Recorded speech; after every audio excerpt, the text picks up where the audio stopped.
Le monde a basculé le jour où les médecins ont prononcé ces mots. Pas un diagnostic simple, une cascade de termes complexes, lourds, de menaces silencieuses et de traitements incertains. J'avais 32 ans, un avenir qui me semblait tout tracé, une carrière qui décollait, un appartement confortable et Marc, surtout Marc. Nous étions ensemble depuis 6 ans, nos vies si entrelacées qu'il était impossible de penser à l'une sans l'autre. Il était mon roc, mon confident, mon amoureux. L'annonce de la maladie a fissuré ce roc, non pas immédiatement, non pas avec un fracas spectaculaire, mais par une lente érosion insidieuse. Au début, il a été formidable, présent aux rendez-vous médicaux, armé de questions pertinentes, attentif à mes peurs, tenant ma main si fort que mes phalanges blanchissaient. Il écoutait sans se lasser mes plaintes sur la fatigue, les nausées, les effets secondaires qui transformaient mon corps, autrefois énergique, en une coquille fragile et douloureuse. Il cuisinait des plats adaptés à mes caprices d'appétit, gérait les tâches ménagères que je ne pouvais plus accomplir, me berçait quand les crises de douleur me laissaient en larmes, épuisée. Je me sentais coupable de lui imposer ce fardeau. Chaque jour, je voyais son visage s'assombrir un peu plus. L'inquiétude constante laissait place à une fatigue palpable, puis à une sorte de résignation teintée d'amertume. Nos conversations ne tournaient plus qu'autour de la maladie, mes symptômes, les traitements, les pronostics, les projets d'avenir, les voyages dont nous rêvions, l'idée d'acheter une maison, la famille que nous envisagions, se sont effacés, remplacés par le calendrier implacable des consultations et des perfusions. J'ai senti la distance s'installer, centimètre par centimètre. Les moments d'intimité devenaient rares, écrasés par ma fatigue et sa tension. Ses caresses se faisaient hésitantes, comme s'il avait peur de me briser. J'ai tenté d'en parler. J'ai dit que je comprenais que ce soit difficile pour lui aussi. Il a nié, m'a assuré de son amour, de son soutien inconditionnel. Mais les actes contredisaient les mots. Ces absences se sont multipliées. Les heures supplémentaires imprévues au travail, les soirées, entre amis, ici où il allait seul pour ne pas me fatiguer, des week-ends chez ses parents. Je restais seule avec mon corps défaillant et mes pensées sombres. L'isolement creusait un fossé. La maladie me volait ma santé, ma force, mon apparence. La chimiothérapie avait fait tomber mes cheveux. Ma peau était pâle et cireuse. J'avais perdu du poids. Elle me volait aussi ma vie sociale, mes activités, mon indépendance. Et maintenant, elle me volait Marc. Le soir où il est parti, il n'y a pas eu de scène dramatique. Il est rentré tard, s'est assis au bout du lit où j'étais allongée, prostrée par la douleur et la faiblesse. Il a parlé d'une voix basse, dénuée d'émotion, comme s'il lisait un script qu'il avait répété 100 fois. Il a dit qu'il ne pouvait plus, qu'il m'aimait toujours, mais que c'était trop lourd, qu'il n'était pas assez fort pour ça, que cette vie le détruisait. Il a évité mon regard fixant un point invisible sur le mur. J'ai écouté, le cœur martelant dans ma poitrine, un froid glacial se répandant dans mes membres. Chaque mot était un coup de marteau sur la fragile structure de ma résilience. Quand il a eu fini, le silence s'est installé, épais, insupportable. J'ai voulu crier, supplier, le retenir, mais ma gorge était serrée, les larmes brûlaient, mes yeux s'encoulaient. J'ai juste hoché la tête. Il s'est levé, a fait sa valise en quelques minutes. J'entendais le bruit mat de ses affaires pliées, de la fermeture éclair tirée. Il est revenu dans la chambre, s'est tenu dans l'embrasure de la porte, toujours sans me regarder. « Je suis désolée », a-t-il murmuré. Et puis, il est parti. La porte s'est fermée doucement derrière lui. et le silence est devenu total, un silence de mort. Les jours qui ont suivi ont été un cauchemar. La douleur physique était écrasante, mais la douleur de l'abandon l'était plus encore. J'avais l'impression qu'il avait pris avec lui la dernière parcelle de normalité, le dernier espoir de traverser cette épreuve en étant aimé et soutenu. J'étais seule, confrontée à la maladie, à ma propre fragilité, au vide immense qu'il avait laissé. Ma famille vivait loin. Mes amis étaient désemparés face à la situation. J'ai passé des semaines alitée entre la souffrance et le désespoir. Chaque réveil était une nouvelle plongée dans l'horreur de ma réalité. Le départ de Marc m'avait achevé, ou du moins, c'est ce que je croyais alors. J'étais convaincue que je ne me relèverais jamais, ni de la maladie, ni de cette trahison. Le désespoir était un linceul froid qui enveloppait mon corps malade. J'ai pensé à abandonner, à laisser la maladie faire son œuvre sans résistance. À quoi bon me battre? À quoi bon endurer ces traitements épuisants, ces douleurs constantes, si c'était pour être seule au bout du chemin? L'idée de la mort n'était plus effrayante. Elle était presque réconfortante, une issue à cette souffrance insupportable. Mais quelque chose au fond de moi refusait de céder complètement. Peut-être l'instinct de survie primale, peut-être une minuscule étincelle de colère. Colère contre la maladie, colère contre Marc. Comment avait-il pu, après tout ce que nous avions vécu, tout ce que nous étions promis, partir quand j'étais au plus bas, quand j'avais le plus besoin de lui? Cette colère, lente à naître, a commencé à consumer mon désespoir. Elle a été le premier signe que j'étais peut-être encore capable de ressentir quelque chose d'autre que la douleur et le vide. Elle a été le premier pas, minuscule et incertain vers une volonté de me battre. Non pas pour lui, non pas pour prouver quoi que ce soit à qui que ce soit, mais pour moi, pour ne pas laisser la maladie et l'abandon me définir entièrement. Le chemin de la guérison a été une ascension laborieuse, chaque pas arraché à la souffrance et à la lassitude. Les premières semaines après le départ de Marc, j'ai touché le fond. J'étais une épave, physiquement et émotionnellement. Ma mère a fini par venir, alarmée par le ton de ma voix au téléphone. Sa présence a été un ancre. Elle ne posait pas de questions sur Marc, ne critiquait pas, elle était juste là. Elle s'occupait de moi avec une tendresse infinie, changeait mes draps, me préparait à manger, m'accompagnait aux rendez-vous médicaux. Sa force tranquille m'a donné l'impulsion nécessaire pour ne pas sombrer complètement. Petit à petit, j'ai commencé à me battre. Les traitements étaient toujours aussi pénibles, mais je les abordais avec une nouvelle détermination. Chaque perfusion, chaque pilule avalée, chaque séance de kinésithérapie était une petite victoire contre la maladie. J'ai appris à connaître mon corps d'une manière nouvelle, à écouter ses signaux, à respecter ses limites. J'ai découvert la puissance de ma propre volonté. J'ai commencé par des choses simples. Me lever du lit chaque jour, même quand la fatigue m'écrasait. Manger des repas équilibrés, même quand je n'avais aucune envie. Faire quelques pas autour de l'appartement, puis dans le couloir, puis dehors. Chaque petite victoire me redonnait un peu de confiance. Le miroir restait un ennemi.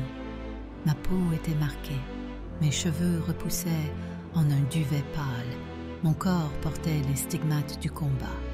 Mais j'ai cessé de m'y attarder, ou du moins, j'ai essayé. J'ai concentré mon énergie sur la guérison, sur la reconstruction. La solitude était une compagne constante, mais elle a cessé d'être une ennemie.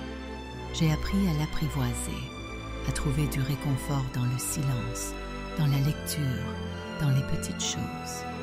J'ai renoué avec des amis que j'avais laissés de côté. J'ai osé leur parler de ce que je vivais, de mes peurs, de mes espoirs. Leurs réponses ont été d'une douceur inattendue. Ils ne me plaignaient pas. Ils m'offraient leur présence, leur écoute, leur aide. J'ai commencé à voir le monde sous un angle différent. La maladie m'avait dépouillé de l'inutile, des superficialités. J'appréciais chaque jour, chaque moment sans douleur aiguë, chaque conversation sincère. J'ai redécouvert la joie des choses simples, le goût d'un fruit frais, la chaleur du soleil sur ma peau, le rire d'un enfant dans la rue. J'ai aussi exploré de nouvelles voies. Ne pouvant reprendre mon ancien travail à temps plein, trop exigeant physiquement, j'ai cherché des alternatives. J'ai toujours aimé écrire. Pendant les longues heures d'isolement, j'avais recommencé à remplir des carnets, à coucher sur le papier mes pensées, mes émotions, mes observations. Une amie m'a suggéré de suivre une formation en ligne sur l'écriture web. J'ai hésité, doutant de mes capacités, mais la perspective d'avoir un projet, quelque chose sur quoi me concentrer au-delà de la maladie, m'a motivée. J'ai plongé dedans avec une énergie nouvelle. L'écriture est devenue ma thérapie, mon échappatoire, mon nouveau champ de bataille. J'apprenais, je créais, je me sentais utile. J'ai décroché quelques petits contrats en freelance, puis d'autres, plus importants. Mon nouveau travail me permettait de gérer mon temps selon mes besoins, de travailler depuis chez moi les jours où j'étais fatiguée, d'aller dans des espaces de coworking les jours où j'avais besoin d'interaction. J'ai créé un petit réseau professionnel, rencontré des gens passionnants. Ma confiance en moi, ébranlée par la maladie et l'abandon, s'est reconstruite, mot après mot, article après article. Les mois ont passé, puis les années. La maladie était toujours là, une compagne discrète mais présente. J'avais des hauts et des bas, des périodes de rémission, suivies de rechutes, mais j'avais appris à vivre avec elle, à ne pas la laisser définir toute mon existence. J'avais retrouvé ma force physique, pas celle d'avant, mais une force différente, plus endurante. Mes cheveux avaient repoussé, plus épais qu'avant. J'avais retrouvé mon poids, mon énergie. J'avais changé, intérieurement et extérieurement. J'étais plus résiliente, plus indépendante, plus consciente de mes propres ressources. L'ombre de Marc s'était estompée. La douleur de son départ avait laissé place à une cicatrice, pas tout à fait invisible, mais qui ne saignait plus. J'avais compris qu'il n'avait pas été capable de faire face à la situation, que sa faiblesse n'était pas la mienne. J'avais pardonné, non pas pour lui, mais pour me libérer moi-même de la rancœur. J'avais construit une nouvelle vie, solide, épanouissante, où j'étais la seule maîtresse à bord. J'avais mon appartement, mon travail, mes amis, mes passions. J'étais complète, seule. Je n'avais pas activement cherché une nouvelle relation. L'idée d'ouvrir mon cœur à nouveau, de partager ma vie et ses incertitudes avec quelqu'un, me semblait lointaine, voire impossible. J'étais bien, en paix avec mon indépendance. Le passé était le passé, et l'avenir était une page blanche que j'écrivais jour après jour avec mes propres mots. Je ne pensais plus à Marc, ou si peu, comme à une silhouette lointaine dans un paysage brumeux. Je ne m'attendais absolument pas à ce que ce paysage se clarifie soudainement, ramenant cette silhouette au premier plan. Le destin a cela de singulier qu'il se joue de nos prévisions les plus solides. Je me trouvais à une conférence sur les nouvelles tendances du marketing de contenu, l'une des spécialités que j'avais développées. J'étais là en tant que conférencière invitée, une petite fierté personnelle. J'avais travaillé dur pour en arriver là, pour être reconnue dans mon domaine. J'avais terminé ma présentation et répondais aux questions du public. Mon regard balayait l'audience, cherchant des visages intéressés, des hochements de tête compréhensifs. Et puis je l'ai vu. Assis au 3e rang, il y avait Marc. Mon cœur a raté un battement. une sensation que je n'avais pas ressentie depuis des années. Le monde autour de moi a semblé s'estomper. Il avait l'air un peu plus âgé, quelques rades au coin des yeux, mais c'était bien lui. La même mèche, châtain retombant sur le front, le même air un peu perdu, malgré la chemise impeccable et la cravate. Il me regardait, ses yeux écarquillés, un mélange de surprise et de quelque chose d'indéfinissable, de la culpabilité, du regret, de la stupeur. J'ai terminé ma phrase en pilotage automatique, ma voix légèrement tremblante. J'ai répondu à la dernière question, remercié l'audience et quitté la scène. Je sentais son regard sur moi. Derrière les coulisses, j'ai respiré profondément, essayant de reprendre mes esprits. Après quelques minutes, je suis sortie pour rejoindre le cocktail de networking. C'était une grande salle bondée, bruyante. J'ai cherché des visages familiers, des collègues, et puis une main s'est posée sur mon bras. Je me suis retournée. C'était lui. « Anna ?» a-t-il murmuré, comme s'il n'était pas sûr.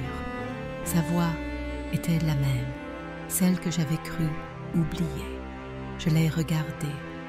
Pendant un long moment, je n'ai rien dit. Je voyais en lui l'homme que j'avais aimé éperdument, celui qui m'avait brisé. Mais je voyais aussi l'homme qui était parti, celui dont le départ m'avait forcé à me reconstruire, à devenir la personne que j'étais aujourd'hui. Marc, ai-je fini par dire, ma voix posée, presque détachée. Il a hésité, visiblement mal à l'aise. Je ne m'attendais pas à te voir ici. Tu as l'air. Il cherchait ses mots. Tu as l'air en pleine forme. C'était un euphémisme. J'étais rayonnante, forte, en contrôle, bien loin de l'épave qu'il avait laissée.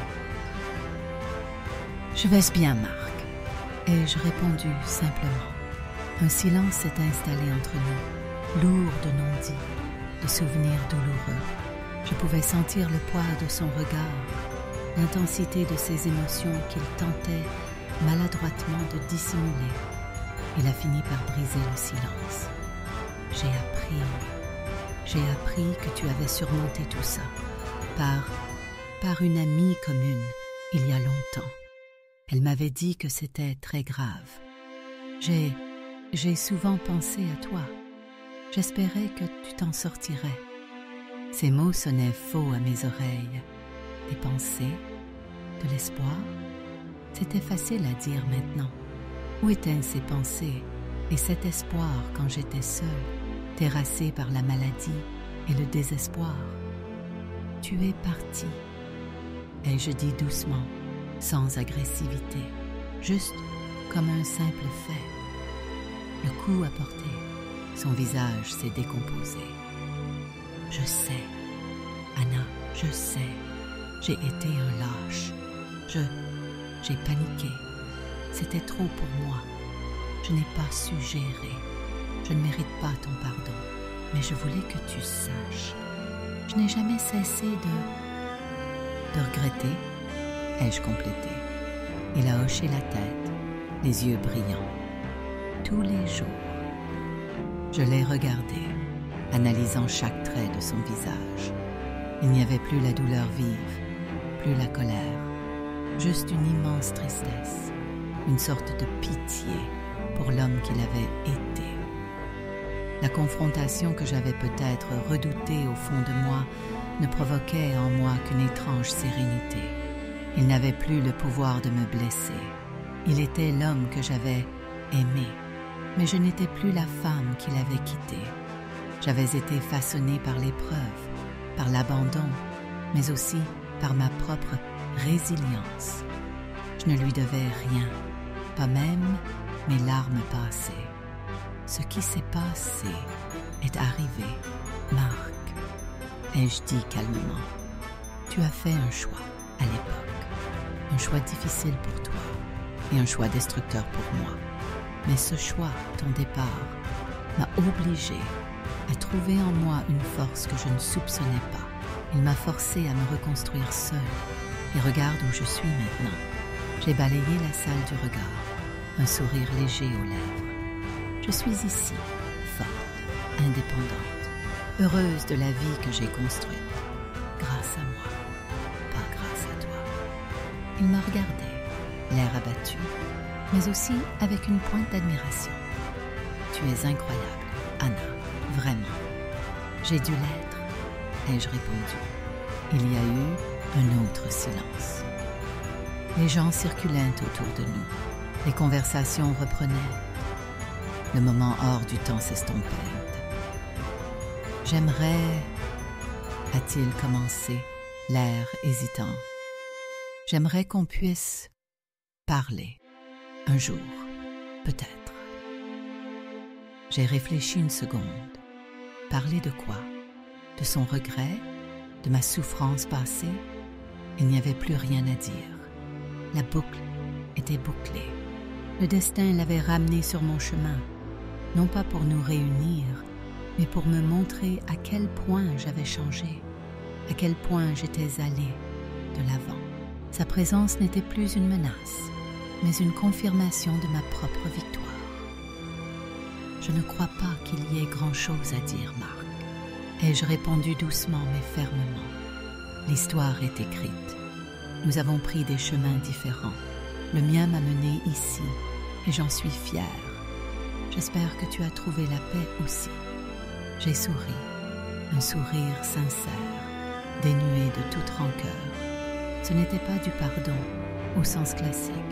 C'était une acceptation du passé, une libération. Il a compris. Il a hoché la tête lentement, les yeux toujours rivés sur moi. Oui, j'espère aussi. Il a fait un pas en arrière. Eh bien, je te souhaite tout le meilleur, Anna, vraiment. Merci, Marc. Toi aussi. Il a hésité une dernière fois, puis s'est retourné et s'est éloigné dans la foule. Je l'ai regardé partir sans émotion particulière. La page était tournée définitivement. J'ai retrouvé mes collègues, un poids en moins sur les épaules. Le destin l'avait ramené, comme l'avait promis le titre invisible de mon histoire. Mais il ne l'avait pas ramené pour moi. Il l'avait ramené à moi, à la nouvelle moi. Et cette nouvelle moi n'avait pas besoin de l'homme qu'il était.